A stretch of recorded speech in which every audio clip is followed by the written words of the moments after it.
மிகவும் வற்புறுத்தினாள். அவள் முடியாது என்று மயக்கமுற்றாள்.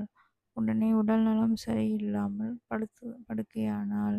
அந்த குட்டி தேவதை வாணியை எப்படியாவது சந்தித்து வருணை அவளிடம் காட்ட வேண்டும் என்று அந்த வீட்டுக்குள் வேலைக்கார பெண் கொண்டு வரும் புலவர் வாசல் இருக்கும் ரோஜா பூவில் மறைந்து அது வீட்டினுள் சென்றது. சென்று வாணியை சந்தித்து மாலை தோட்டத்திற்கு வரும்படி சொல்லிவிட்டு அங்கிருந்து பறந்து சென்று வருணுக்கு நினைவு திரும்பிவிட்டது. தோட்டத்தில் காத்திருந்தான். வருண் இனி தாமதிக்க கூடாது, நாம் இறந்து விட்டோம் என்று நினைத்து விட்டார்கள் என்று எண்ணி அவன் உடனே வீடு திரும்ப ஆயத்தமானான். அங்கு அவன் வீட்டில் அவன் இறந்து விட்டான் என்று துக்கம் கொண்டாடி கொண்டு இருந்த வேளையில் அப்பொழுது வீட்டு வாயிலில் ஒரு கார் வந்து நின்றது. அந்த காரிலிருந்து வருண் இறங்கி வந்தான். அவனை பார்த்த தாய் தந்தையர்